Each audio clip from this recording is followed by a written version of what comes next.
Shri Venkateswara gold తాకట్టులో ఉన్న మీ బంగారాన్ని విడిపించి కొనబడును.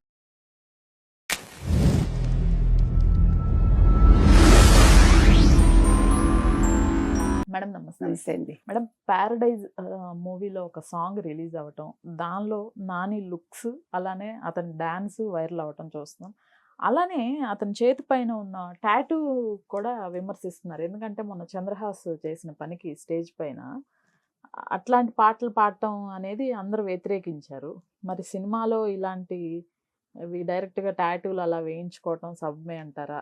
మీ ఉద్దేశం ఏంటి? అస్సలు సబబు కాదు. ఓకే, ఆడవాళ్ళని తిట్టొద్దని మనం చెప్తున్నాం. ఆడవాళ్ళని తిడుతూ ఒక టాటూ వేయించుకుంటే ఆ సినిమా ఎందుకు హిట్ అవుతుంది? ఇప్పుడు నిజంగా ప్యారడైజ్లో హుక్ స్టెప్ అంటారు కదా, అది చూశాను నేను. గ్లిమ్స్ చూసా. ఒక బైక్ మీద వస్తాడు, తర్వాత స్టెప్ వేస్తూ సిగరెట్ వెలిగిస్తాడు. అంటే దాన్ని మనం ఏమి ఎంకరేజ్ చెయ్యం, కాకపోతే అక్కడ సీన్ చెప్తున్నాం. ఆ హుక్ స్టెప్ అనేది చాలా బాగా చేశాడు. అంటే అసలు నాని అనే వ్యక్తి ఈ రకంగా చేయగలడు అనేది అందరినీ ఆశ్చర్యపరిచింది. నాని ఎప్పుడూ ఒక సాధారణంగా ఉంటాడు, ఏదో డిఫరెంట్గా కథలు ఉంటాయి అతనివి. ఒకదానికి ఒకటి పొంతన ఉండదు. ఎవడే సుబ్రహ్మణ్యం అలా మొదలైంది, సరిపోదా శనివారం, ఈగ, మీరు ఏది తీసుకున్నా డిఫరెంట్గా ఉంటాయి అతను. కానీ అలాగని మామూలుగా ఉంటాడు. ఓ హీరో అంటే ఇలాగే ఉండాలి అన్నట్టుగా నాని ఉండడు. ఒక రకంగా నానికి చాలా లక్కు కూడా నిలదొక్కుకోవటం అనేది. అటువంటి నానిని మీరు ఇట్లా ఒక మేకోవర్లో చూసి, బాడీ మేకోవరు, తర్వాత ఈ రకంగా అసలు డ్యాన్స్ చేయటం ఏంటి అనేది అందరికీ ఆశ్చర్యంగా ఉంది. తర్వాత 2 జడలు వేసుకుని డిఫరెంట్గా అన్ని రకాలుగా కూడా నాకు ఫస్ట్ చూడగానే కొంచెం అల్లు అర్జున్ గుర్తుకొచ్చాడు, బిలీవ్ ఇట్ ఆర్ నాట్. ఇంకొక యాంగిల్లో విజయ్ దేవరకొండ కనిపించాడు. అంటే ఆ బాడీ తీరు చెప్తున్నా, కానీ ఓవరాల్గా చాలా బాగా చేశాడు.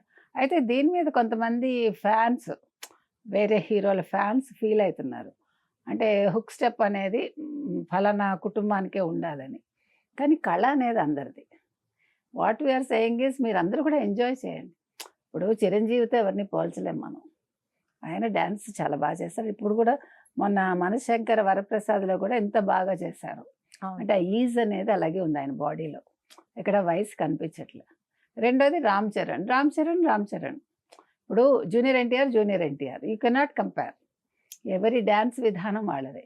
అయితే మొట్టమొదటిసారి అబ్బాయి చేసినా కూడా నాని చాలా బాగా చేశాడు. వన్ హ్యాస్ టు అప్రిషియేట్, అది నేను చెప్తున్నాను.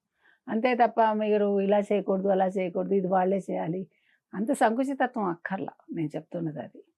కాబట్టి సినిమా హిట్ అవుతుంది, కానీ మన అబ్జెక్షన్ టాటూ. ఆ టాటూ మీద ఆడవాళ్ళని తిట్టడం కాకుండా మీకు దమ్ముంటే మగాళ్ళని తిట్టుకుని టాటూ వేసుకోండి. అది మార్చండి, సినిమా హిట్ అవుతుంది. లేదంటే దాని మీద controversy. Right madam, thank you.